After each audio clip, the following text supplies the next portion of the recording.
this thing going one way or another. Got another episode with my guy, Media. What up? What's up, fam? With the pleasure. Serious. Always a pleasure. We gonna let this room fill up, man. Yeah. Y'all hit those notification bells, man. Always. Yeah, make sure you turn that on. Smash that up. Yeah. Tell your mama, tell your uncle. Tell Pookie and Ray Ray and them. Check this link too, man. Yeah. Yes, indeed. All right, man. That's enough intro, man. For those who late, they just have to hit that rewind button, man. Shout out to you, Donald, that's on my Facebook panel, and shout out to all of the elites. Calvin Williamson, really appreciate you. Devon, DL, and R. Koo, really appreciate you. Spartan 12. Koye Media. All Nation, the infamous. What's up? My goodness, man. You the man, man. We got 3 more games left onto the fray, and we're in the situation, a pivotal moment. This could be the last 3 games of Jason Witten's career, and also the last 3 games of Jason Garrett's career, you see. You live on YouTube, right? You live on YouTube right now? Yeah, right? I'm live on YouTube and Facebook right now. Can't see the YouTube one, though. Yeah, let me see. We got some people in here. Y'all let me know if y'all can hear us, see us, and vibe with us. Let me know if you guys can see us on this YouTube deal. Shout out to Cole. Really appreciate you. Mark Johnson. Really appreciate you as well. And Courtney.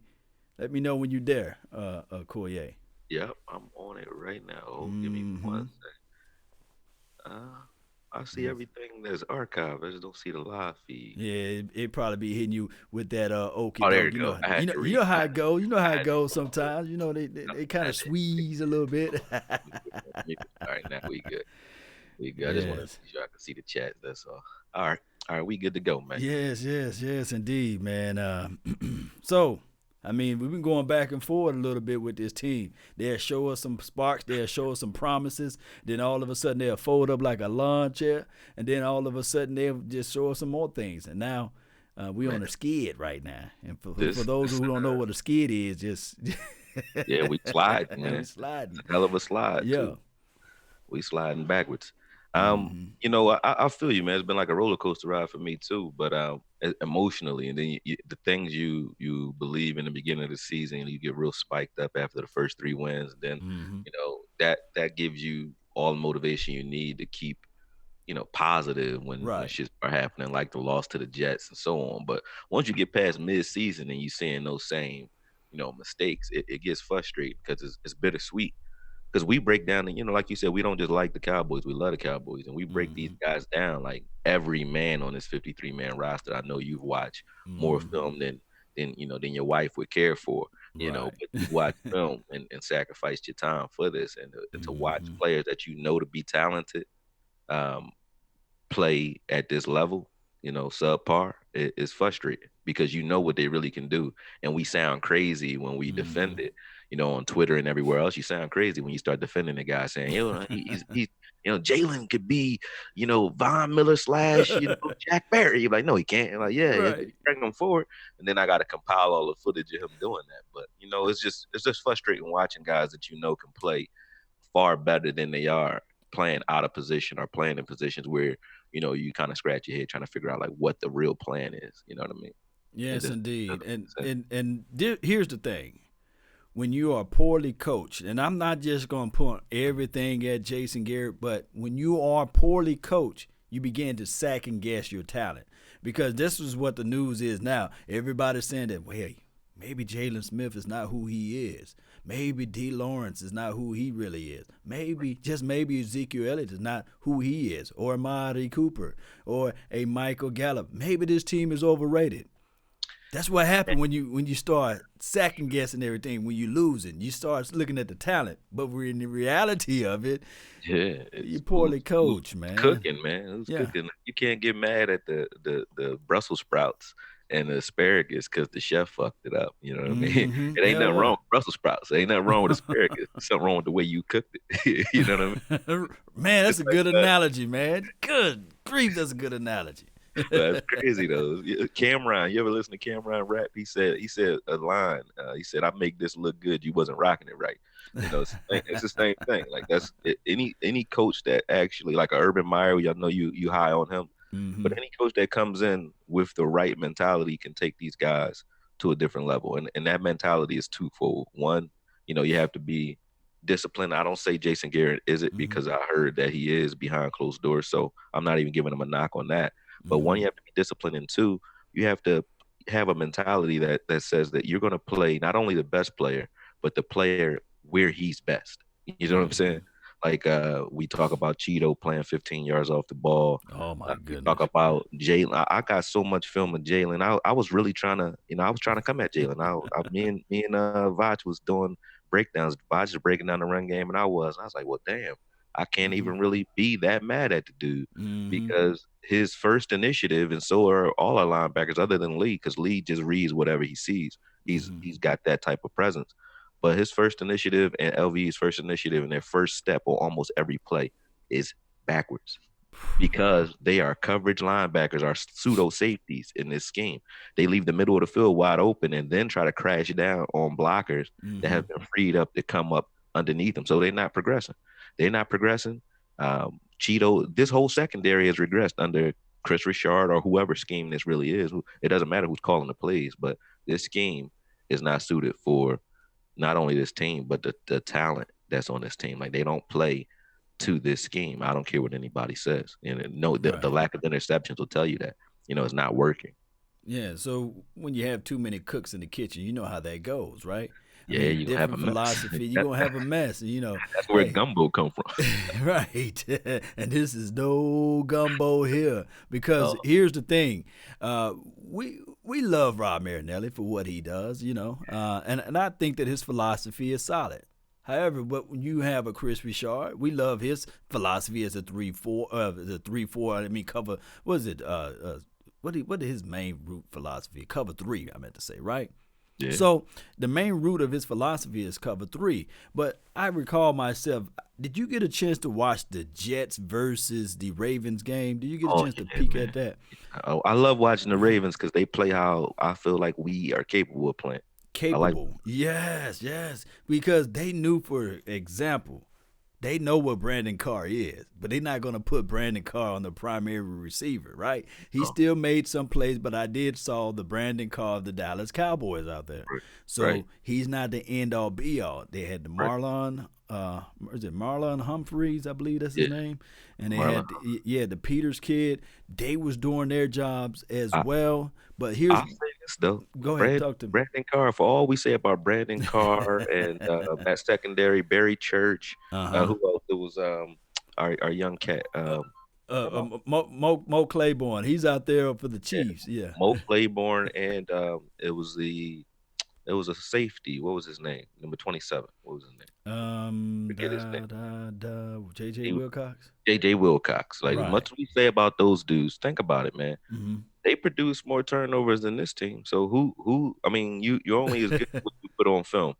And if you watch the tape, their tape Uh-huh. versus our tape, they might have given up a little few more points per game, but Points they per game. definitely got the ball back to this offense more often than these guys are. So that says something. If you look at Dick Vermeil's greatest show on turf, and what he did with the Chiefs and Eagles, he Mm-hmm. always said he doesn't care how much a team, his defense, how much yardage they give up. What he Mm-hmm. cares about is what they do in the red zone. So that was the original bend but don't break. Right. They do in the red zone and Right. how turnovers they get you. Because if you're plus in the turnover ratio, you're going to win games anyway, especially with this offense. If we were giving this offense the ball back, Mm-hmm. at least 2-3 times a game in those tight games that we lost, we will be having a different conversation. And I know, that coulda, woulda, shoulda conversation never really goes well with most people. So, I'll keep that to a minimum. But at the same time, it's still the truth, man. And it's real. Like we don't put these guys in position to play well. Like when you look at the Bills game, and the Bears game, it's the same thing. When you have your linebackers instantly vacating the line of Mm-hmm. scrimmage, you're gonna leave holes underneath those guys. So and then they're running in. I saw Jalen running like four Mm-hmm. different directions on one play. He'll guard a guy going straight up the seam, Oh my then goodness. he'll beeline to the left to try to cut under something else. That's too much responsibility. Let's just tell the guy, cover a linebacker. I mean, cover a running back, cover the fullback, or cover the tight end. He could do that very well. Yes, So can indeed. LVE. Just And, have them watch and guard what's in front of them, and that's it. and that's why I was so upset a little bit. And, I'm all for the players getting their cheese, getting their paper, and these sorts of things. However, when you have to lobby and you have to tell people, "Hey, vote for me, vote for me. I'm running for a Pro Bowl or whatever it may be the case or the scenario." Right. Look, Ed Reed Pro Bowl. You don't have to sit back and say, "Hey, man, hey, vote for Ed Reed for Pro Bowl." And Ray Lewis is a Pro Bowler. You know what I'm saying? I ain't gonna even put was in it. But that's interesting that you bring up Ray, bro. Like Ray. bring up Ray and ask Ray Lewis. If or look at Ray Lewis and ask me or tell me if he could play with this defensive scheme, the defensive line scheme. The way our defensive line is spaced out, we almost playing wide nine slash stunt. So it's stunts and wide nines. That's all we do. So it's nothing but space and opportunity for you to run through seams and get to the second. Hold on, my dog is acting crazy out here. Yeah. But there's nothing but open space for you to get to the second level and get your hands on our linebackers. Ray Lewis could not play in this game because he couldn't go sideline to sideline when tackles and guards are able to get to him that quick and that easy. He had Tony Siragusa, Haloti Nada, and those big guys in the middle of the field. Sam Adams, yes. Yeah, controlling that. Yeah. Bull Ware, all those guys, like they were controlling that line of scrimmage where Ray Lewis was able to just run free. Anything that peek out of that line, he on it. But these dudes were two gapping. Two gapping is, as you say, you holding guys up and you're waiting to see where that running back cuts and then reacting rather than I'm going to just shoot up the field. Because to me, when you shoot up the field, you're breaking down this defensive gap integrity. And that's what we were doing. Like when you watch a guy, he'll barely miss in the backfield. And then you'll see a running back like Aaron Jones run for 15, 20 yards. I'm so glad you said that because watching the game last night, I was thinking, man, Earl Thomas, he was so tiny. He's small as it relates to like his overall physical size. Pause for 1 second, Law. Let me tell my dog. Go ahead. And I'm going to talk to the nation. He was so small, man. But here's the thing.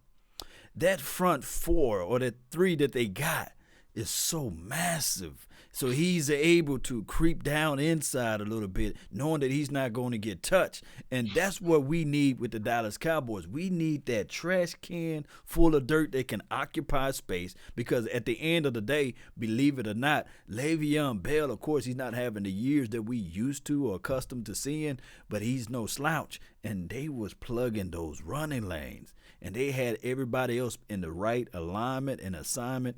That's how you play football. Shout out to you, Love and Aries. Really appreciate you for tuning in.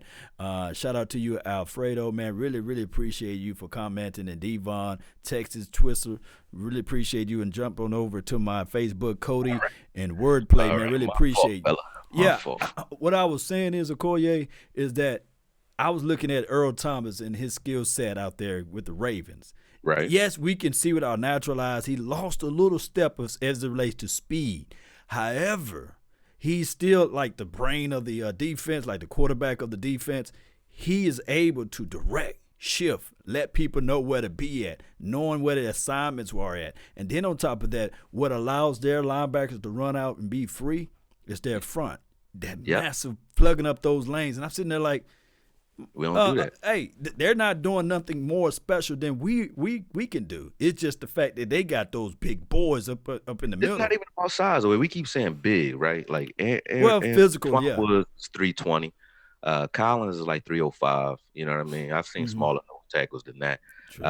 Tristan Hill is like 305, 315. These dudes not little. They're not tall. They're not naturally big frame guys like David Irving, you would say, is a big guy. Oh, he's very missed. Yeah. He weighed less than them, but he was like a Calais Campbell, like a giant. He only weighed like 290, but he took up a lot of space and his radius was crazy. But it's not even about their size. It's about the scheme. They're asked to get upfield. So when you have a player that's just shooting one gap and going straight up the field, if he misses, think about the hole that's left behind him. Or now all you have to do, if you're double teaming, the 3 tech or the 1 tech, and the 3 tech is shooting up the field, that's going to be a hole every time. That you're going to double team the 1 tech right out of the way, or at Right. least neutralize him or cut him, and then the 3 tech is running all the way up the field. If he misses, it's a wrap. And then when you watch it on film, you see holes like the size of Emmitt Smith holes against this defense, and it's not because they're getting bowled over or knocked off the ball. It's because they're asked to jump out of the way. Like you see guys stunting before they even see what the play is. So a stunt is not like I don't think stunts are effective, but to do them blindly all day long doesn't make any sense because teams are just waiting for us to give them the hole. We'll stunt right out of the way. And then you got we were stunned. However, did you get a chance to also, Okoye, look at how many times? And I'm not trying to use like the Ravens versus the Dallas Cowboys.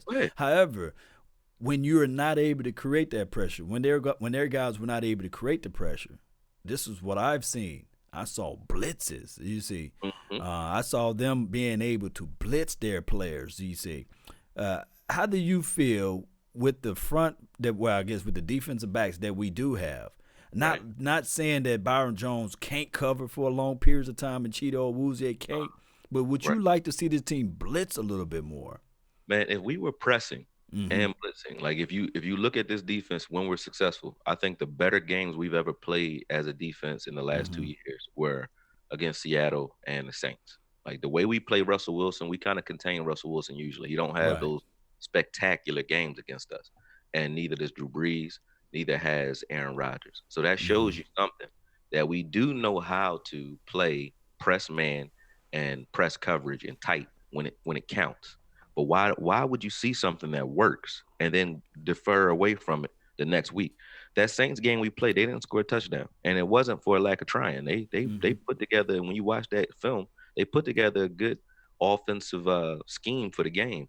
But we smashed that because we switched our defensive scheme. We weren't coming out 15 yards off the ball. We were making them earn everything. And when you press and you have a line, if you were going to stunt every play, when you're pressing, that gives your defensive line extra time to get there. It still hurts you in the run no matter what. But it's a combination with this team, though, between linebacker responsibility because of the cover 3 and cover 2 scheme that asks that linebackers roam deeper in the middle of the field rather than at the line of scrimmage.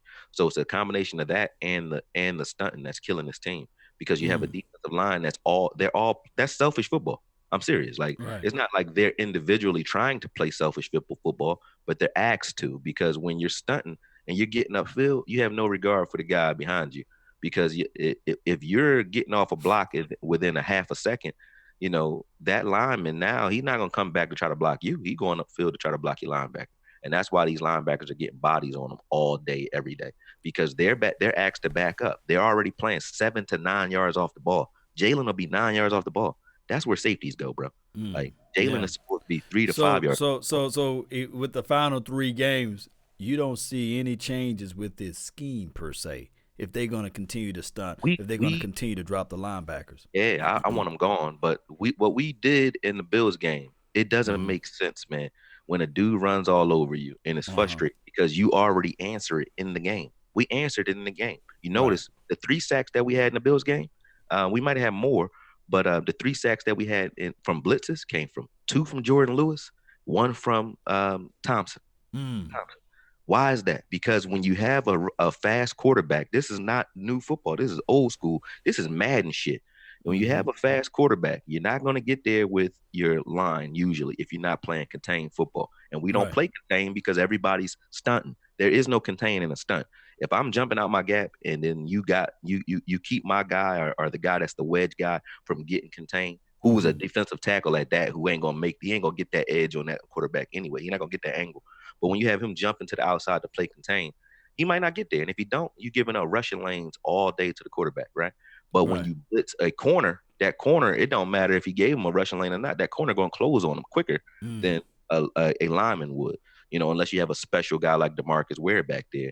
You're not going, or even D-Law, they can close on the quarterback. But if D-Law is the stunt guy, which he usually is, or Quinn is the stunt guy, if they run out of position, that's it. It's a wrap.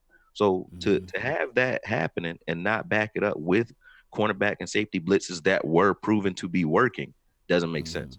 When you do something and it works, why then go play off? The playing off not working, right? If you look at the way the team tackle, the way we tackle, this team not meant to be playing off, because tackling comes with not only confidence, but also the reassurance that you are going to be taken care of. And this whole team, this whole year has been playing afraid to lose because, like Byron and like Dak, like Zeke before the season, they all are being asked to kind of play for their livelihood right now. So everybody's second guessing themselves, and they're not playing with confidence. But confidence comes when you have some consistency, and we don't get consistency when it comes to tackling because we're giving guys too much space. How many times does a receiver in the league get an opportunity to catch a ball and then get his shoulders turned vertical upfield? It's not that often. Not that often, but they do. Usually it's a touchdown or it's a big play. But teams get that against us all day. So it's a wonder that we're top 10 in defense with the way we play defense, because we allow you to run anything you want underneath. Anything you want is going to be there for you underneath every time. Let me give a quick shout out to Get Your Bars Up Media, man. Really appreciate you for making the donation to help grow the nation. One of the first sponsors here. We got to win the next two, make the playoff. DC for life. That's what he's saying. Speaking of that, to make a segue over to defense as it relates to cornerbacks, you said that we allow the opposition to catch the ball, turn up, get upfield. And I guess the prime philosophy is to rally and chase and make gang tackles and punch the ball out. We don't do that. Now, there's a guy that been waived or released for the Giants. His name is Janoris Jenkins. He had 4 interceptions. To me personally, it would take 3 to 4 years for our cornerbacks. Not talking about Jordan Hip-Hop, but it'll take 3 to 4 years for our guys to get 4 interceptions. You know what I mean? This guy just got it done this year, and the year's not even over with. What are your thoughts, and what are your information on Janoris Jenkins? Break him down for me if you got any insights. Number one, I think the cancel culture is getting out of control in this country or in this world, period. Dude, it's a word called colloquial. Colloquial. Okay. Colloquial. Right? I don't even know how to say it, but I know what it means. Right. But it's when you speak slang, like amongst your peoples, right? Or when you do something in a certain intent.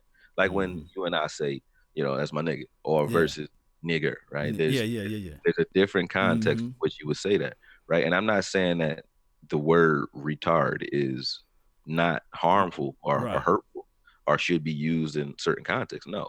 But he clearly said that he uses that word when he's talking to his homies. He's talking to, people that he knows. And then also he was going at a guy who was coming at him on Twitter. It wasn't like he walked into St. Christopher's Hospital. Right. All you retards. You know what I mean? So I'm not saying that he shouldn't even be reprimanded for saying it. It's the fact that he got cut for it. I'm like, man, we live in a time where I watched Riley Cooper say nigga all up and down. Right. And still kept his job. He just had some sensitivity training. Right. And so, we watch. You done woke up my Siri. Go ahead. We watch, and I'm not even coming at the police because, like I said, I got a brother that's a DA, right? So it's not even this ain't a knock on the cops, but we watch cops kill people and say, well, I didn't understand this, right? And then they need sensitivity training for taking a life, right? But someone says the word retard, and it's like, man. It's a shitstorm. So the fake concern in this country is just getting on my nerves, honestly. Even dating back to this ain't a Kaepernick conversation, but even the BS with him, like I think he clusterfucked himself. Excuse my French, but he did. No, you good. And here's my I guess reasoning on this. The United States is at a pivotal moment right now because we're walking on eggshells, basically. I just literally saw on the presser the other day, Lizzo, she goes out there to the stadium, and this is not me fat shaming. This is not me trying to appease people that work out and got stomach muscles and people that are in shape and these sorts of things. It's a family event. You see, it's a time and a place for everything. I'm quite sure that her outfit, and for those who don't know, just Google Lizzo. You see what I'm saying? Oh, yeah. I mean, and not to curve the conversation that way, but this is the type of society we are at, that, hey, such and such is able to do it, so I should be able to do it. No. What I'm trying to collectively say is that some people have to understand that there's a time and place for everything, right? And if she wanted to walk around with her cheeks out, she could have did it at a strip club or some type of club, but not at a basketball game, bro. You know what I'm saying? And then there's somebody to say, well, what if she was Cardi B size? Would you be having the same complaint? Dare I would say yes. It'd just probably be more pleasing to most eyes. But however, that's the thing, though. That's where you get into, you know, subjectivity, right? Subjectivity, Some dudes might like it, you know what I mean? Some dudes might like them thick. Some people might like it, Some like it cold, some like it hot. You know what I mean? So it's just it's all opinion there. But at the same time, here's the spin on that, right? Mm-hmm. Because if you say something about Lizzo being half naked at the game, right? Right. Honestly, you don't want to see that. Then they're gonna say you're fat shaming, right? You're fat shaming, yeah, you're fat shaming. If you said, if Cardi B did it, then they would say she's a tramp, right? Like, oh, she's she's this or that, right. But they wouldn't be upset about it. But when you don't allow it, when it's a bigger person, when they want to embrace their body, you got to let them do it. Otherwise, you're shaming them. But if she was in shape, they would have shamed the hell out of her. So it's just crazy, man. Like when to treat people, I know we're not getting into that, but I'll get back to the Janoris Jenkins, man, because I'll get into a whole. We had to do another. We had to start the show at 10:00, the late night edition, talking about the culture in the United States. You see, like overall, man, on Janoris Jenkins, I don't think he would play well in this scheme either. I don't care. Oh my goodness, you don't think he would? I don't think Jalen Ramsey would play well in this game, because you have to give your corners the ability to read what they see. And like, this is a schemed team. When I say scheme, everybody plays within the scheme, and the scheme doesn't work. But we have talent on this team, so they kind of outplay the scheme, and I mean that. Like when you and what that breeds, though, when players don't trust the scheme, it breeds a bunch of guys trying to do each other's jobs, and then you get big plays. Like, think about D-Law. D-Law very rarely makes a play on his side of the field because nobody run over there. So he always crashing the B gap, trying to get inside so he can make a play, which breaks contain for himself. And also, he's always, running down the line of scrimmage and making a tackle from the backside. That's where he's making tackles. He makes hustle plays to make plays because people don't bother running that D-Law that often, because he does his job. But you'll see that all the time where guys are shooting other people's gaps, are trying to do too much, and then giving up big plays because they're trying to do too much. And that's because the scheme itself, it's kind of limiting. When you look at where you look at how often Byron Jones is just over there. No matter what happens over there, teams know you just take your wide receiver and put him on the right side with Cheeto. We do trips right, and they're gonna keep Byron over there anyway unless they playing man. They're gonna keep. They're never gonna hide him. They're never gonna switch up what we're doing. Never ask them to move. And that breaks down the leverage of this defense all the time. So I feel like it doesn't matter if you're asking Janoris Jenkins to play consistently 10 yards off the ball, asking Ramsey to play 10 yards off the ball. Those types of coverages will give up. You're going to give up shit underneath all day, no matter what. Like, teams are going to take what you give them. And every time under Cheeto, you're getting a quick slant, a button hook, or something to the flat almost every time you want it when he play off. Every time when you think about screen passes, when you think about slants, when you think about any pass to the running back outlet to the flat, it's always underneath Cheeto because they're asking Cheeto to do way too much, and that's not even what he's good at anyway. He's not an outside corner. He's a slot corner. Right. You watch him in college. How do you make an excuse for watching a guy in college who only plays safety or slot? How do you make the excuse to say, hey, we're going to put him on the outside only and never put him where we watched him? This is where you guys drafted him from. This is what you scouted. You scouted a slot corner who blitzes and is good in running support and good at getting at the quarterback and disrupting things at the line of scrimmage and forcing action. That's what he does. Well, so it comes from the same situation, and this is not me crying out for a battle cry for Taco, but we looked on tape and we saw that Taco was a left defensive edge rusher, and they said, okay, well, D-Law is back healthy. We're going to try to make him play the right side. You see, it just didn't pan out. That's not what Taco is. A like you said, a left end that's good in run support. Who can, he's stout at the point of attack. He's not a speed rusher. Number one, and two, or he's a 3-4 defensive end. There you go. You just acting a two gap all day. If we had a two gapping scheme, Taco wouldn't have been a problem. He's like, he's like what's his name, Casey Hayward. He like that. He a big dude. He not gonna do a lot of flashy shit, but he like a wall. He's a big wall. Him, David Irving, and Woods would man the 3-4 line easily. That's where I think they play best. Crawford too. Crawford was a 3-4 defensive end, but he can play anywhere you want him because he's a hustler. But we have a 3-4 team, Law. We really got a 3-4 team. Let me throw this at you, and this is just not me reaching for straws, but just me just going through certain evaluations, right, of the game, like my observations. It's just my observation, and you can pick it apart after I say it. Last year when we had Randy Gregory, although he had some boneheaded plays against the Saints, most of his sacks, if you look at it, outside of the Rams game, because he kind of got washed out of that because, all teams had to do is run at him. But his sacks came more at a pivotal moment than a Robert Quinn. Mm-hmm. Robert Quinn make plays, but Robert Quinn is very suspect against the run. I think that he'd probably be more so for maybe more so for a snap count. Maybe they need to lower his snap count and make him more of a pass rushing specialist opposed to a 58 or 60 snap guy. Yeah, he's trash against the run because he's trying to stop the run by watching D-Law stop the run. D-Law can crash the B gap and get in there. Robert Quinn only got 2 moves. He either crashing the B, spinning into the B, or crashing the B, right? Or running around you, just speed rushing on the corner trying to bend. That's it. And when you catch him in either one of those, you're going to get some running lanes. Right. Because there is no contain in his game. Obviously he's not asked to do that. Right. He's not. And that's a glaring hole because those linebackers behind him are asked to clean up his mess.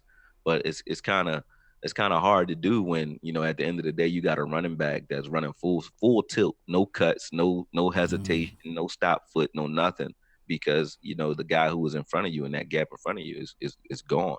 On that 65-yard, even though that wasn't Robert Quinn, I think that was Dorrance Armstrong. Yeah, on they that put him in there. Yarder, to Saquon in the beginning of the year. It was the same thing. He just crashed into the wrong gap, and then LVE missed it, and it was a wrap from there. So we do that.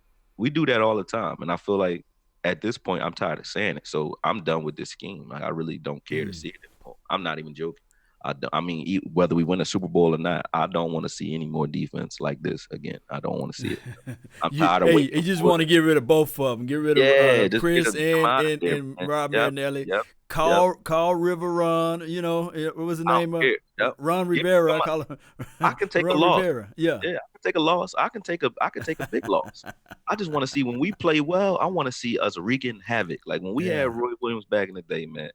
You knew when you played the Cowboys, you was getting physical. Brady James, DeMarcus Ware, they was going to hit you. It's coming. Like that was one thing you knew you had to deal with when you had Hatcher, the old school Leroy Glover. Like those dudes was coming and they was physical. I'm finna get you with this one, right? And not in a negative connotation. Go ahead. Do you like when we had Zim defense, or do you like when we had those sparks with Wade? So I like both. You like both of them. Okay. Just the temperament. That's why I said it. Like Wade Phillips has a 3-4 scheme that I think has been successful. It's proven. Like Denver, the Texans, the Rams, it's proven he wins with that defensive scheme. We look good with it. I think that was one of our, like when you remember DeMarcus Ware consistently getting interceptions to the house, that was some shit. Like when he intercepted Michael Vick. That wasn't no joke. We had a team that was high flying and was closing out games. Defenses actually still win games, Right, they do. How many times has a defense won a game for us this year? You remember when we were playing the Eagles, all the shit you talk about Roy Williams can't cover, right? Donovan threw a pass to the flat, Roy intercepted it, took it to the house, ended the game. Right. Those things used to happen for us. They don't happen no more. Like if it's not offensive, we don't win now, not a game with any defensive plays whatsoever. We don't win with our defense. It's like it's not even a factor. Or our special teams. The opportunities that we had for greatness, like we called fair catch when we were playing Minnesota because they liked where he caught the ball. They told him, well, we didn't tell him to return it if he had a favorable look. Like these types of things got to be explained. So to me, it's the temperament. Zimmer has a good temperament, and he understands how to two-gap and how to teach two-gapping. And I think Wade Phillips, even though he's more of a blitzing Dick LeBeau type guy, right? he understands talent and how to use it. Like Wade Phillips doesn't ask a guy to do something. He don't try to turn cats into dogs, man. He don't ask you to do nothing that you don't normally do. If you're good at something, like we have literally a Clowney / Watt guy on this team in D-Law. You could play D-Law at 3-4 defensive end. You could play him at 3 tech if you wanted to for a down or two. You could play him at outside linebacker if you wanted to. You can move these guys around. LVE is definitely a strong side outside linebacker in a 3-4 scheme, because from there he is a TJ Watt type guy. Like, you don't know if he's guarding a tight end, you don't know if he's blitzing, you don't know if he's guarding the flat, but he can do those things. You don't know if he's guarding a wide receiver. Like, he could do all those things from there, and we'd be far more effective than we are asking him to play like a safety, like a deer. Indeed. He's 8 yards off the ball all the time. So is Jalen. And then they're saying, oh, you guys can't stop the run. Nobody can stop the run when you have your linebackers 9 yards off the ball. Nobody can. Nobody can get an interception when you have routes that are run short underneath guys who are playing 15, 20 yards off the ball. Jalen doesn't get interceptions. Byron doesn't get interceptions. You know why? Because nobody bothers to throw over there. You know why? Because he's pressing. So they say, okay, you're not going to have time to wait for that route to develop unless we come back to this late. But early, why would I come back to him late? It's like his stats are a gift and a curse, because I think he can intercept a pass if he gets more passes thrown his way. But he's not getting passes thrown his way because he's such a great cover guy. It's because he's the only guy pressing, because his guy is not going to get off the line of scrimmage that quick. Right. Now let me ask you this, Okoye, then. Whose stats are more inflated? Byron Jones or Dak Prescott's? Woo, that's a tough. I mean, I think they're equivalent on both sides of the ball, even though I would say Dak's, because Byron's aren't really inflated because he doesn't have stats. Like, he doesn't do anything other than the fact that quarterbacks don't throw at him. There aren't a lot of stats that you're talking about. Right. When it comes to Dak and his stats and the way Dak looks on film and why he's playing, great ball. When you look at the majority of where his yards are gained in a game, it's usually in bum time or in the end of the game. That's not a lie. He still has gotten better. He still has improved. He's still a quarterback that I think is playing well enough for us to still win games. But he's still a young guy that needs help around him. And he has it on offense, but he doesn't have it on the other two phases of the game. Offensive coordinator-wise, I like Kellen. He's a young guy too that still needs help. But we need temperament. I don't care if it's a offensive line coach or what. The team tempo is set where the money is. The money is on the offensive line. The offensive line sets the tempo, and the defensive line sets the tempo for any game, especially this team. And when they're not firing off the ball, nobody is afraid of the Cowboys, because nobody is getting hit by the Cowboys. The Cowboys get hit. Even our linebackers. On both sides, we finessed. When you're a lineman and you're looking at our linebackers, and you just watch, you don't even have to watch a play. Just look at the play before a play starts and freeze it. And then look at how vast the gaps are between those tackles and defensive ends. Those blockers don't have to peel off of a block to get to the second level. They can just run straight to the second level every time. You see a tackle in a guard or a guard in a guard or a fullback, they always get straight to the second level before those linebackers can get down and react. So you're asking young guys to read and react and shed on every play. They got to read, react, and shed on every play. They're never clean. They never get to the ball carrier clean, ever. They always have to shed a guy. So you say, oh, they can't shed block. What linebacker can consistently throw a 350-pound man running full speed at him with a 5-yard lead? And that's why I believe that when we watch this weekend, Matthews, they're going to be sending the brother. They're going to be blitzing him. They're going to have number 24. That's Rap for those who don't know. Taylor Rap. He's not going to be playing way deep. He's going to be playing that middle third, and also he's going to be up living around the LOS as well. And why is he there? You know why? Because he's going to be on the force side as well. Yeah, he's going to be forcing, and then on top of that, they're going to have Matthews on the opposite side trying to contain Dak Prescott. So that everybody going to know we're going to have man in the box, and then they're going to look at it and say, okay, we want to depend on Dak Prescott to beat us with Michael Gallups of the world as well as with the Amari Coopers. Now, the only person that making shine Because you know they're gonna have Ramsey and they have the other corner who's Oh pretty yeah, him decent. and him and him and Coop going to have a good game. What's his name? Hill? Was it Troy Hill? I believe. Oh yeah, number 22. Oh my goodness, He he's vicious in coverage scrappy. though. Yeah, he vicious in coverage. I like him. I've been Yeah. watching. I've been watching him, but that's Mm-hmm. because Wade Phillips gives his guys opportunities, man. Like you get opportunities to make plays when Mm-hmm. your defensive line and your linebackers are blitzing and forcing action. You can force a quarterback to throw a certain way. We force quarterbacks to throw a certain way. We force Right. them to throw at Cheeto side all day long, right? So if we're we're forcing the action to Cheeto side all the time because we're giving you that underneath. So when you're forcing the ball to go a certain way, that means you know what the quarterback is going to do based off of the way you're aligned. And you still get Mm-hmm. no interceptions when you know where the ball is going almost every play. That's piss poor scheming. So Wade Phillips puts his guys in position where they're able to better assess what's happening. And I don't think we all know what's going on because we don't know where our help is because everybody's playing kind of selfish ball. Because But if you know, here's the thing though, Okoye. They're go. going to give us the middle of the field to run it and as well as to throw it. My only thing is when I looked at the team that just played yesterday, Mm-hmm. the Hayden Hurst and the Andrews kid, those two tall tight ends, and Mm-hmm. also Ozzie Newsom, he was a tight end, so we know that's why he really got those guys because he understands that the best friend to any quarterback will be the tight end. Oh, Dak And got a best friend on this team. His yeah, name is yeah, Blake Jarwin, but they Blake don't. Jarwin, But yes. he has a geezer who I respect.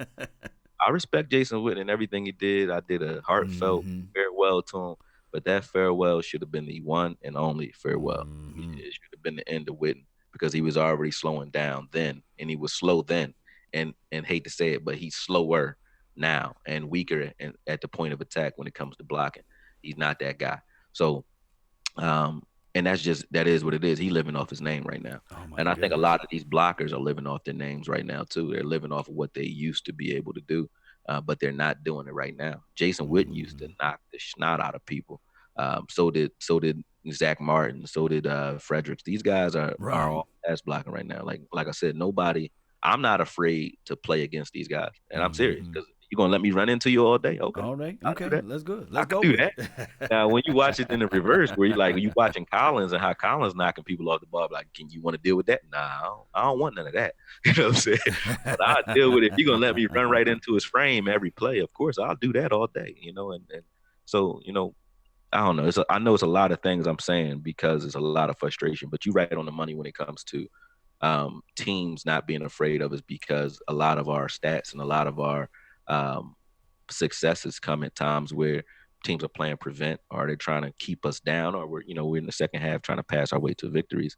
But if we smash any team, the Yeah. Rams, the Mm-hmm. Chicago Bears, the Jets, Patriots, if we smash them out for 4 quarters, just four Mm-hmm. quarters of tough, hard-nosed football, those opportunities for those big plays, not only will we have them, Dak will have stats where he might not have the yardage, but he'll have a game where he'll have like 190 to 250 yards and 3, 4 touchdowns because the room for those play action big plays will be there if you keep pounding at a guy with Zeke. Mm-hmm. Pound at a guy like you can't get mad at a Jamez Alawale when he's been here Mm-hmm. 2 years and has maybe one carry in 2 years. You know what I'm saying? Like give these guys give them the ball, man. Give Jamez the ball. Give Zeke the ball. Give Pollard the ball. Give these dudes the Mm-hmm. ball. The Rams, I bust on the fact that we run a reverse all the time. I come at Kellen Moore for running the reverse at the 30 almost every time. But you know something? I had to retract a little bit because it's Mm-hmm. not the play call, it's the mentality. Because when you look Mm. at the Saints, when you look at the Rams, they call the same thing at the same down and distance. So that's where he's getting it from. He's watching somebody who has a good offensive scheme, Right. Sean Payton and Sean McVay. He watches them do it, and then he does that. So that's why he does it, right? So it's not that; it's the execution and the mentality, and then how often we do it to set it up prior to. The Rams will run a reverse with Robert Woods, with Cup, repeatedly. Repeatedly Repeatedly. They'll do until it you back to stop back. it. Yeah, they'll do it back to back 3, 4, 5 times a game. You're going to see it. So you have to respect it when they do it. We'll do it as window dressing one time, and then we'll try to do the opposite right behind that on the next play. And it don't really work that way. Like, so when the way we align ourselves and the way we go out and play defense and offense, it's Mm-hmm. just, to me, it's too paint by numbers. There is no, let's actually have a structured plan backed by our will to break these guys' backs. Let's go out here and just really impose ourselves on this team. We don't Yes, do it. indeed. Let me give a quick shout out to Calvin Williamson, man. Really appreciate you for joining the elite squad, and as well as Joe Joe that's on my Facebook panel. Really appreciate you. He's way in Italy watching Okoye. Wow. That's Wow. way over there. And shout out to Tim and also Mark. Really appreciate you all. Black Like History. Shout out to you, awesome Cowboy fan. Here's the thing. Like history.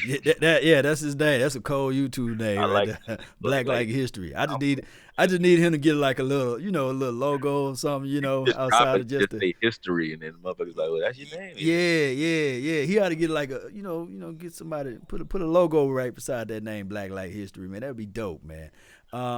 Here's the thing with this Dallas Cowboys team collectively. We talked all about the criticism. We talked all about what we need to do. We talked about Jason Garrett. We talked about the experience level of I'm about to say Scott Linehan, but Kellen Moore.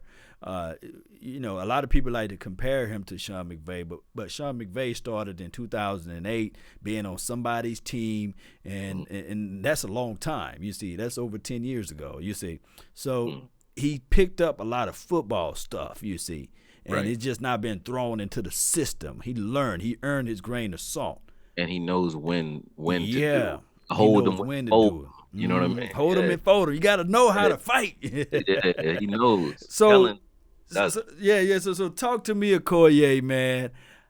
How does this team win Sunday? What do we need to do outside of just taking the ball away and putting money on the board? Stop overthinking it and just play. Just one word. If one thing could change this team, it would be physicality, man. Stop overthinking it and just play physical on both sides of the ball. Meaning, have your offensive line start firing off again. Just have them firing off. If it works both ways. Like the same way it's working against us when we have, gaping holes against our defense because teams are firing off at our linebackers. Let's start firing off at teams, man. Stop trying to hold guys back and start lighting guys up. Just cause chaos at the line of scrimmage on both sides of the ball. Do watching the highlight reels, do that make you fire up? Do they get you ready? Did they get you in the mindset? To me, that was like, he could have called us for that if he was going to do that. I'll give you a highlight reel that'll hype you up, man, if that's what you're looking for. Like, if I knew that was a thing, I'd have been sending them to Jason all year. Like, you need some hype videos, bruh? Like, that's going to get us a win? I got you. But that's not it. That's not it, man. What gets people to perform at a high level is inspiration and passion. Like people who actually care not only about your livelihood as a coach, but about their own. There is no, come to Jesus moment on this team for anybody, because if you did something stupid, but you're a player that Jerry likes, you're not going anywhere. So people they're not playing for the jobs. I heard Jimmy Johnson say like the number one motivator is fear. And the Dallas Cowboys aren't afraid of anything right now. And it's the truth. They're not afraid. Like if you see Jalen is the happiest losingest dude I ever seen in my life. And I like his spirit. I like his spirit. But when he got scored on, he ran 100 yards with the ball like you don't know a simultaneous catch is a touchdown, bro. You know they call a touchdown for them, right? Right. But what are you celebrating? He got a guy out of there on fourth down. He ran off the side. You see Van Der Esch running off the field, clapping like they won the Super Bowl. Right. I'm like, what the fuck are you dudes happy about? I'm not saying that you have to be a pessimist here, but come on, man. Like, I want you to get angry, man. Who said that? Somebody said, I want you to get mad. That's my uncle, Michael Irvin, boy. Yeah, I want somebody to get mad, angry. It's older than that. It's like an old poem or something. But he's like, I want you to get mad. Like Michael Irvin said it this week too. But I want guys like with that Dez Bryant attitude, man. I believe that words of wisdom probably came from Eric Thomas, man. Y'all look him up, I like motivator.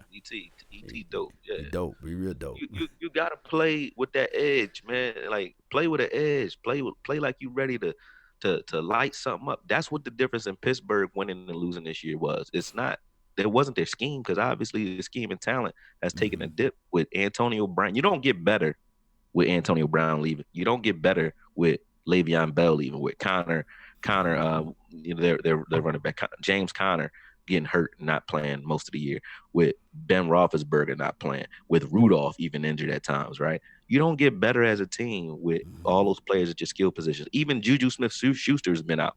So it's like, and they still have a better Find record. ways to win. You But know but why? you heard that saying from, It's I think hard. it was Nick Saban and Bill Belichick. They did a special earlier this week. I don't know if you got a chance to peep it out. He says that good players cannot overcome bad coaching.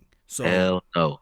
So hey, that's the situation right now. So talk to me a little bit about that. Have you seen that documentary? Have you heard of that?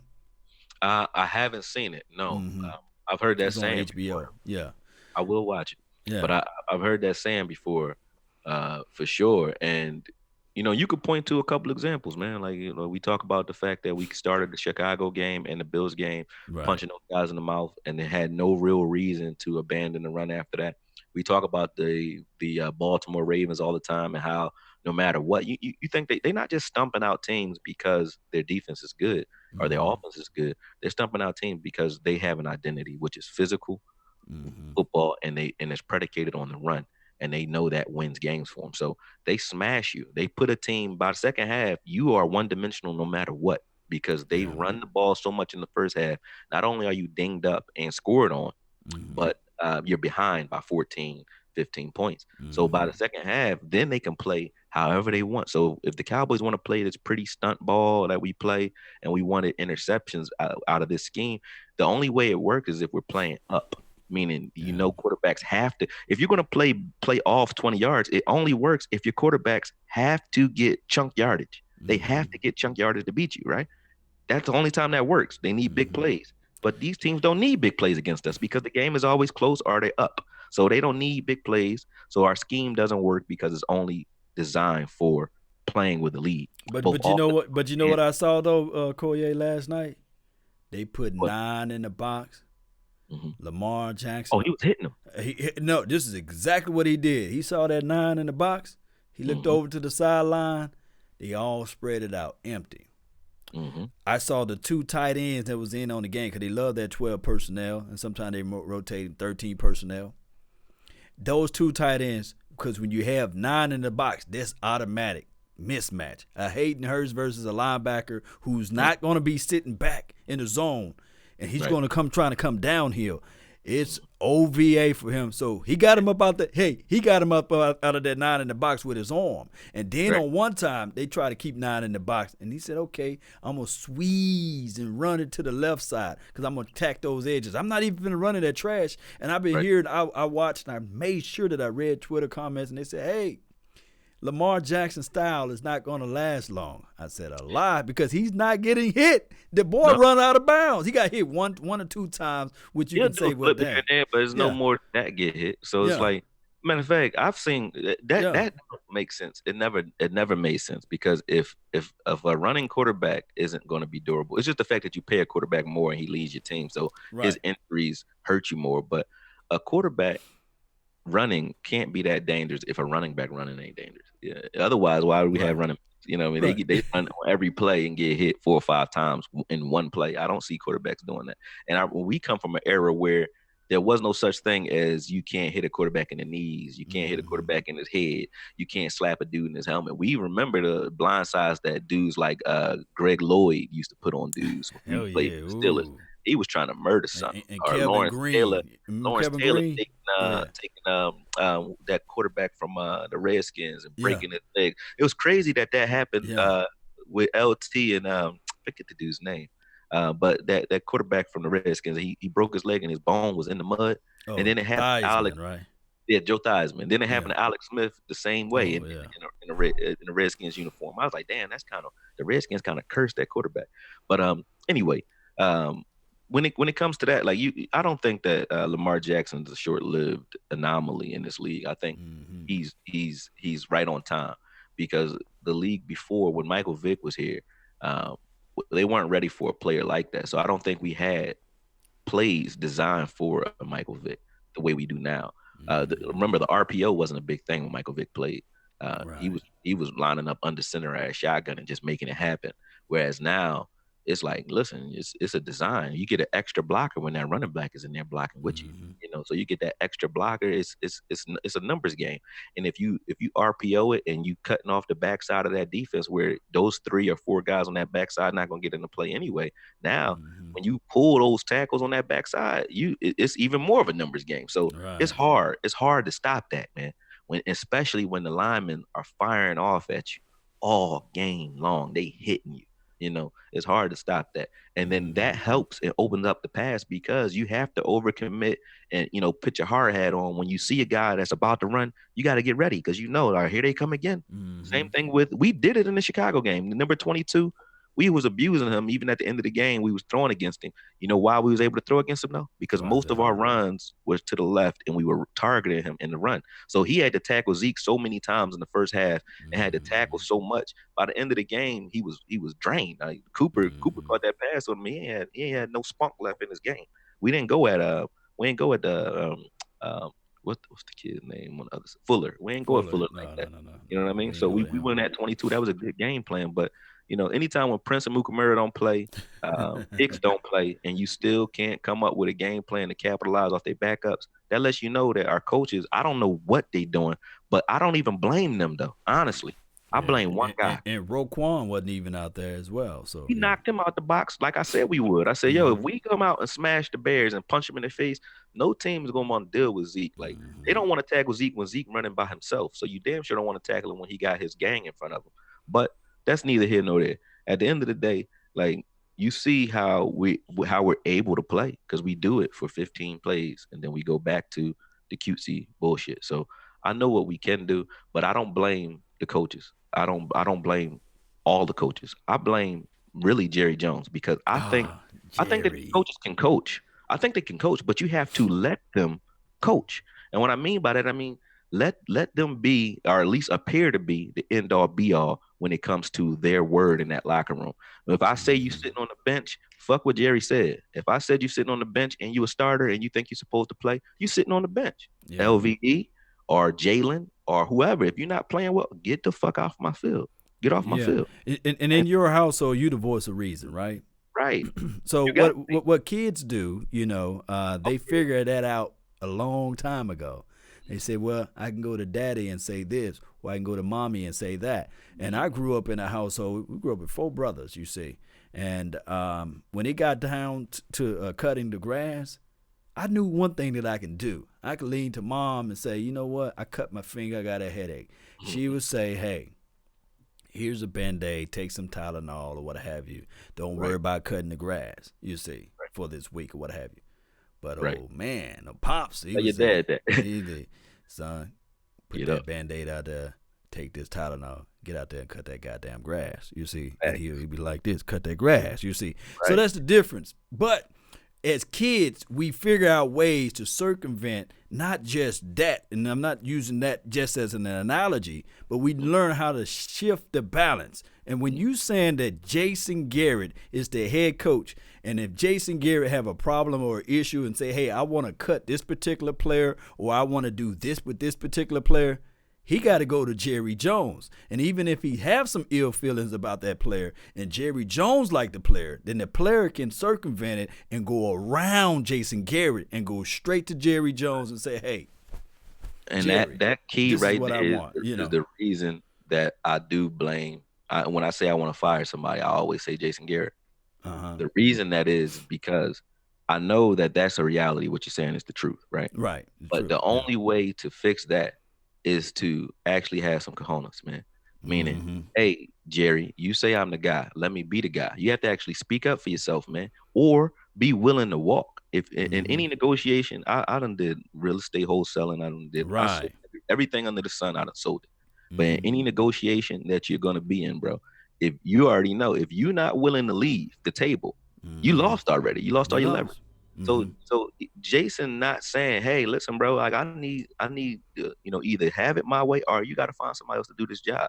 That's how it got to be, and that's real because that's the only way to get Jerry to stop that because he's not going to want to blow up his team every 2 years and get a new coach every 2 years. He don't want to do that. But Mm-hmm. if you acquiesce and just allow him to say and do whatever he wants all the time, and I'm not saying go at Jerry like an adversary. I mean, You have to let them know, like, listen, I need to be able to do my job to at least this degree in order to do it effectively. So if you want a Super Bowl, I need my guys to be my guys, not your guys. They need to be my guys. See what I'm saying? And that's the difference between, and this is why and I think that manhood, that's why we are looking at Jason Garrett and saying, it's not the fact that you are an average coach. It's the fact that you going down as the average coach and not swinging your own blows, not putting up with the fight. John Harbaugh, whatever the Harbaugh, I keep on getting these guys' names mixed up, but he is faced with the same set of circumstances, the one over there in Ravens land. You see, he said, you know what? Forget it. I'm going to call the plays. Let's get it. I'm going to call the plays. They want to fire me? Yeah. Oh, watch this. We're going to go out my way then. Yeah. And not just he was able to do that. Sean Payton was able to do that, you see. But you know how that gets done, though? That gets done because, like I said, you got to take a risk. So it is a risk. You could get fired at the end of the season doing that, right? But if you manage to win, does Jerry like you as much? Maybe not. Maybe not. Who knows? But one thing he ain't going to do, though. Right. Maybe it's fire you as long as you don't disrespect. As long as you don't have to toast and not invite him to the dinner, you probably okay. You know what I'm saying? As long as you don't publicly try to humiliate the dude, you probably okay because his ego is bigger than the Cowboys stadium. But at the end of the day, if you're winning that way, he's not gonna say nothing. It's sort of like you ever heard the saying you win through displays rather than arguments. It's the same thing. I can't argue with Jerry and say, yo, Jerry, let me do. I'm not asking for permission. I'd rather ask for forgiveness than for permission. You know what I'm saying? So I would rather go out and lose a game or win a game my way and say, listen, this is what I saw and this is why I did this, Jerry, versus trying to allow you to robot coach through me. You can't do that. You're not the coach, Jerry. And Jerry's philosophy, Jerry's ideals are all permeating through Jason Garrett. So you don't even know who Jason Garrett is. Right. I had a brother-in-law, my with my ex-wife, right? I had a brother-in-law, right, who I've known for 20 years. And I never seen I never seen him mad. I never seen him argue with nobody. Right. But I always noticed his kids was like super, polite and they treated him like he was militant. So I said, obviously he's a certain way at home that he ain't in public. So I've known this dude for 20 years and don't know him. Why? Because I've never seen his natural reaction to anything. And it's the same way it is with Jason Garrett. We've seen this dude for 10 years. We don't know what Jason Garrett is because we don't know where Jerry begins and he ends. And we don't know what decisions he's making versus what decisions Jerry told him to make. And Jerry knows that's why he hasn't fired him. Because if Jerry says, hey, we're not firing Mayhar, you see how many kickers Belichick done ran through this year? He even picked a guy from YouTube. You miss a fucking extra point. Yeah. You're out of here. We're not gonna wait for the problem to get worse. You out of here. I don't care if you made a 60-yard. You made a 60-yarder, but you missed a bunch of 30-yarders. Yeah. Get the fuck off my field, bro. Get off my field. Yeah. Immediately. And that's exactly what we want. We could have saved games just by doing that early in the year. If we would have set that's a way to set the tone because you letting it be known. Subpar average mediocrity will not be tolerated.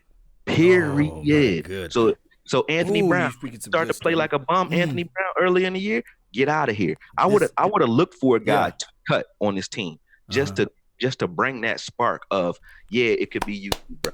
I would cut somebody. Boy, you telling the good.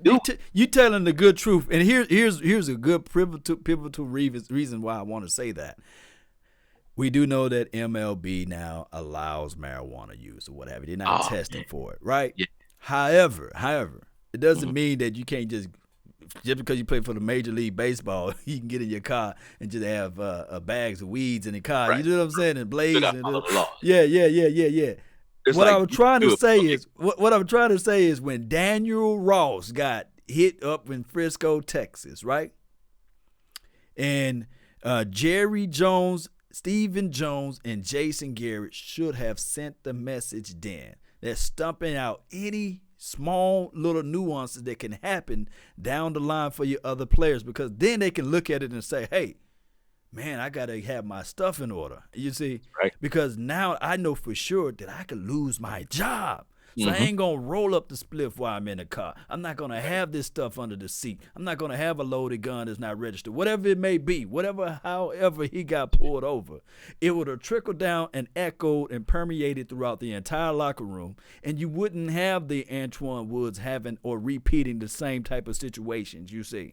Right. So that's what accountability stands up for. And that's why as good as we can say Chandler Jones was when he played for the New England Patriots, when he got caught, when he got hit up with that spice weed or what have you, and flipping out, Bill Belichick said, "Okay, I'm gonna send you off and get some draft picks in the meantime, but it's gonna trickle down to everybody that I'm a non-zero tolerance type of guy." Jamie Collins, same situation. He came back. Yeah. Sent you right to the Browns. You gonna see what losing feels like, and then you're gonna come back to this culture happily. You know what I mean? It's you right, man. It's like it's a bunch of dudes who don't really understand the big. This is not just football. It's just period. People don't see the big picture. They see what's right in front of them. They live in their own world, but don't realize that the rest of the world still affects you, man.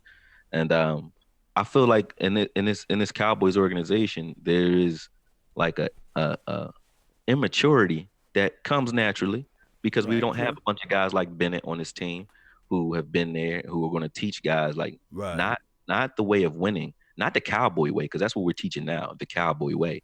So everybody comes in and they think they fit the culture because they're doing it the way Jerry wants it done. But there is nobody that's saying, hey, yo, this is how winning is done. Except for maybe Sean Lee. Sean Lee knows how to. I think he teaches guys how to watch film like nobody else, and he leads by example more so than vocal. Like he's going to do his job. But you don't have those guys that's saying like, "Yo, this is the precedence that's being set. Like this is the tone." Like I always talk about Dez, and the reason I talk about Dez not because of the way the dude just plays football. It's the attitude he played with and the attitude he had on the sideline. I remember the guys that I mentioned are always those same types of guys, like Roy Williams. His attitude on the field was, "Don't play with me." You know, I remember Armani Toomer pushed him in the back one time on his documentary you can watch. He pushed him in the back. The very next play, because Roy pointed in his face, and I didn't know who Roy Williams was at the time. The very next play, Armani Cooper went to catch a pass on the sideline. Roy Williams smacked him. He was out the game, knocked him out. Cold, boom, done. Ty Streets, you remember that Ty Streets catch? Ty Streets got turn up field and got knocked out. Like, I don't even care if you get a 15-yard flag and a penalty. I want a team that says, listen, I want to be the Raider type team of the old school era where we come in to inflict some pain. Rain, sleet, hell, snow, we gonna get you. You got Heath, the only one on the team, and Jalen sometimes who has that type of mentality where it's like, yo, respect the middle of my field. And y'all can say what y'all want about Heath.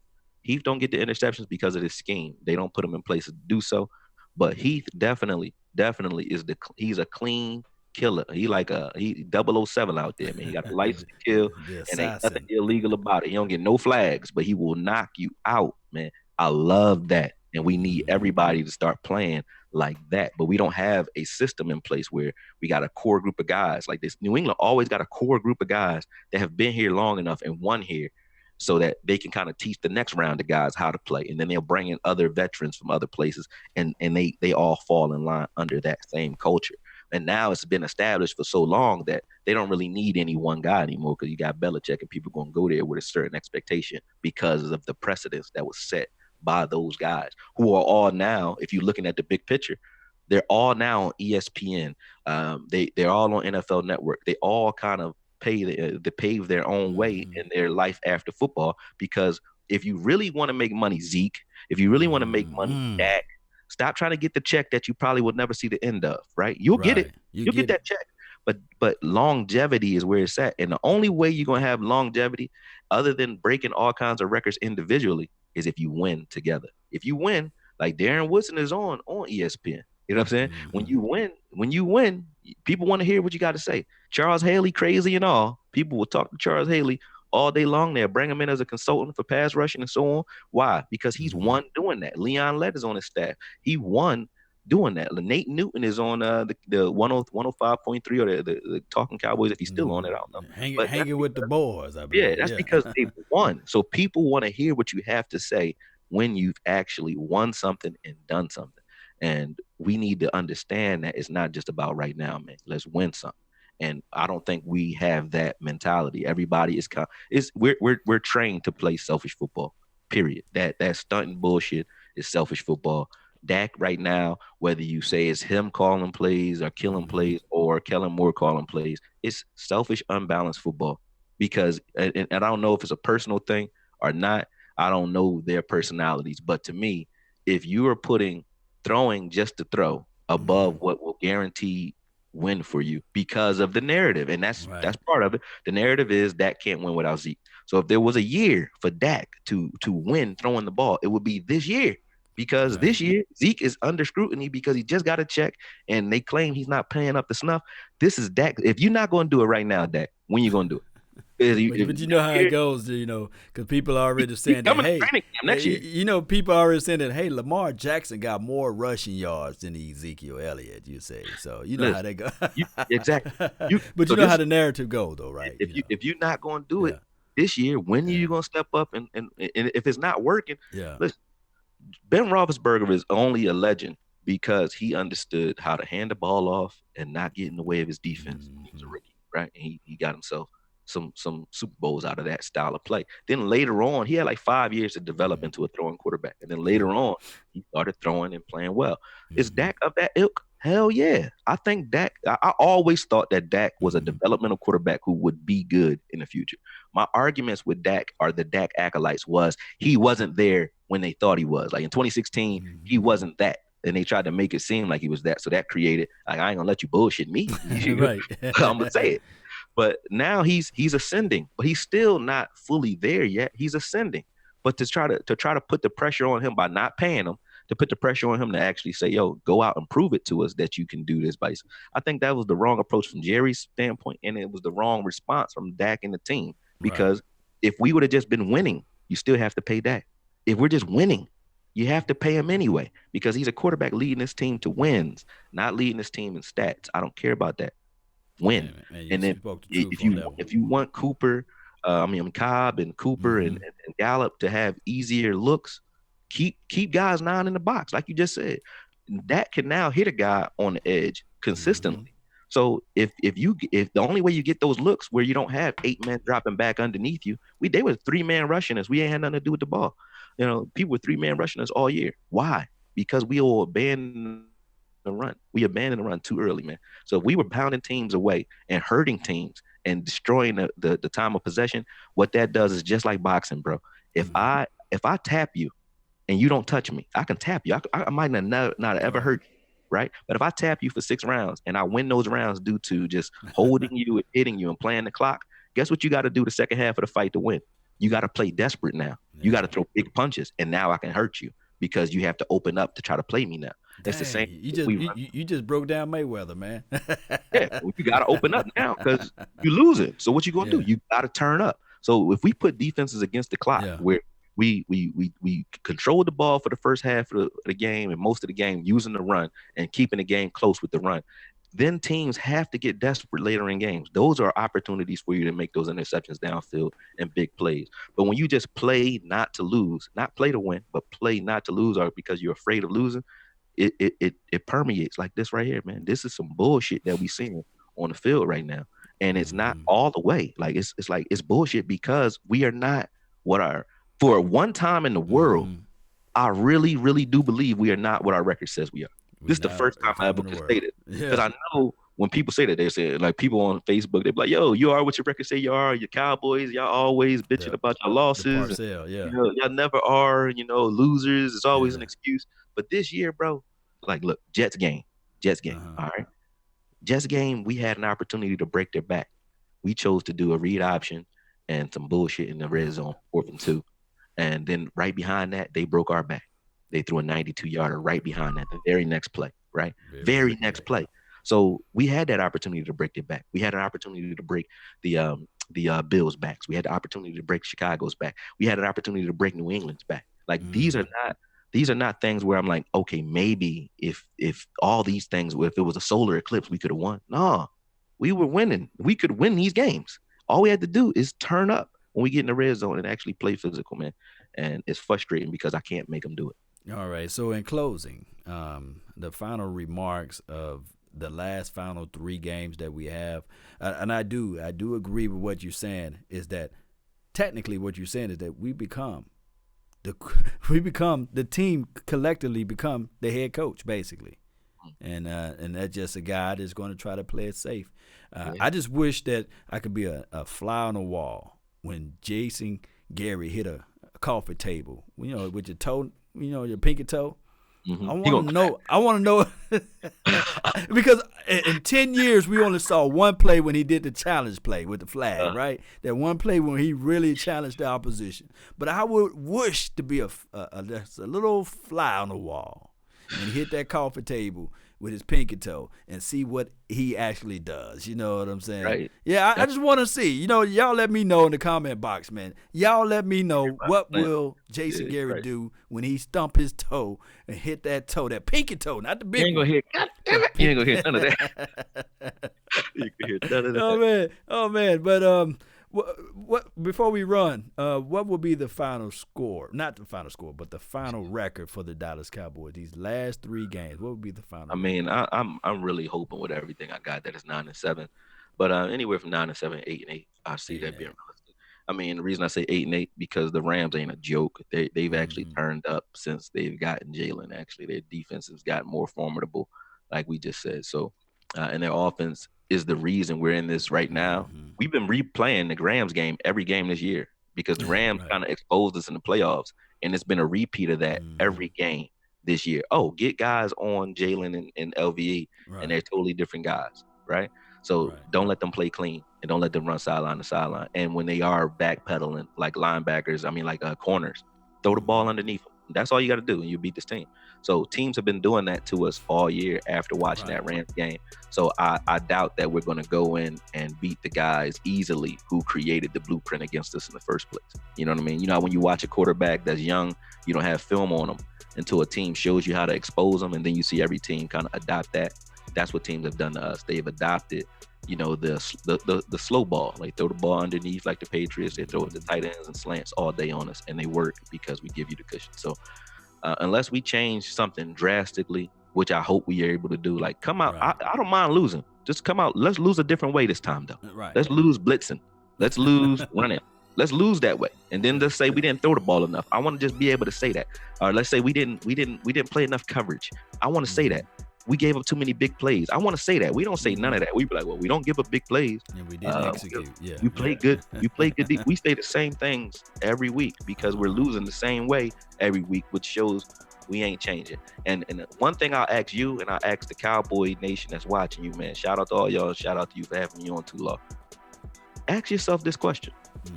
All of our corners, all of our defensive backs, right? Have they gotten better? Or have they gotten worse? Have they gotten better?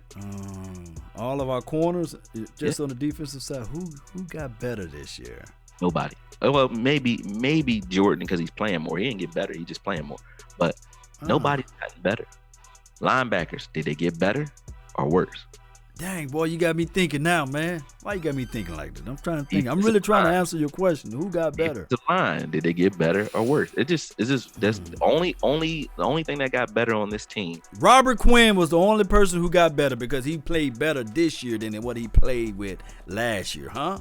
I don't even give Robert Quinn that because Robert Quinn is like Randy Gregory. He's a one-trick pony. He's a speed rusher off the edge, and the way we play. Teams are trying so hard to stop D-Law that Robert Quinn gonna eat all day anyway. So I like Robert Quinn, but I think any speed rusher would be effective over there because of the way they're paying attention to D-Law this year. But D-Law didn't. I mean, who's gotten? I mean, a lot of people are putting in the comment by I think Oscar Westbrook. He's saying that Jordan Lewis got better. I don't think Jordan Lewis got better. Jordan Lewis is doing what Jordan Lewis was always capable of doing, which is playing man. It's just that you see Jordan Lewis more because he's on the field.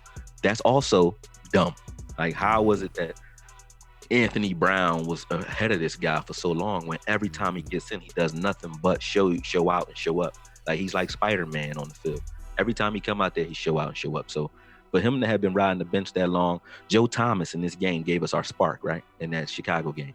For him to be riding the bench that long, does that make any sense? Like, has Joe Thomas this year played better than LVE in the time that he's been on the field versus the run or period? Yes. He has. Okay. He has. Has he played better than Jalen when he plays? I think so. Okay. I think so. Lee has played better than those guys too, right? But Lee and Joe Thomas were bench riders. We got a dude named Gifford who I want to see sometimes. You know what I mean? I think he's gonna play this weekend, right? Wilson. You know, we got guys who Jones. Why did you go get Josh Jones? Why did we go get Josh Jones? Because as a special teamer, he's a second-round draft pick that runs a 4.4 at 220. You know what I mean? Well, let me flip it then. Who got better on the offensive side of the ball? Only Dak and these receivers. I would say the receivers, just because like Gallup definitely got better, even though he's dropping passes left and right still. And Amari Cooper is just a continuation from last year, minus the injuries. Because I mean, a rising tide rises all ships or all boats. So that getting better is definitely going to make all the receivers look better, obviously. Right. So that got better on the offense. The offensive line did. I think Collins got better offensive line wise, and so did Connor Williams. Connor Williams actually got better this year. Yeah. He just still playing out of position. I think he got bigger and he got better this year. He wasn't as horrible as he was last year. Next year he'll be a little bit bigger. You know, he'll play better. Yeah, he probably won't play much next year because of his knee injury. It might keep him out. You know, but hopefully he can get back. Shout out to Connor Williams. But like I said, like they're not getting Zeke. Does Zeke get better? Olawale, he got better since he got here. Olawale was a beast before he got here. Since he got here, did he get better? No. Jarwin, did he get better? Jarwin's put on a placehold because somebody taking all of it. But my point being, the best players should play. What team are you putting together where you saying? Come on, Cole. You know that this is PC. That's political, man. Political, man. Hey, I mean, Cole Beasley, as much as I hate when he was doing all that talking, Cole Beasley was right on this. Sometimes the organization from up management, like to dictate who the ball gets to, Bro, Jordan Lewis is our best corner. True. And he struggles to get on the field. Cheeto is our best slot corner, and he struggles out on the edge. And because you don't like Jordan Lewis for whatever reason, he plays sparingly. He's the guy that plays sparingly. Like Cheeto should be in the slot. If you wanted to run out the nickel all game and you had Cheeto in the slot, we can come up with 6-man fronts, 7-man fronts, and still stop the run because Cheeto's that effective from the slot. You can't really run to his side because he can shed blocks and he can pop. He's a okay tackler when he feels like it. Not in space though. But it don't make sense. The way we use these guys, it don't make sense. It doesn't make sense, and it's all political. It's not talent based on this team, because if it were, I promise you. Why would you have Jalen only plays well when he blitzing or when he's playing what's in front of him? When he blitzes, every time he blitzes, something good happens for us. So why would you stop that? Oh my goodness.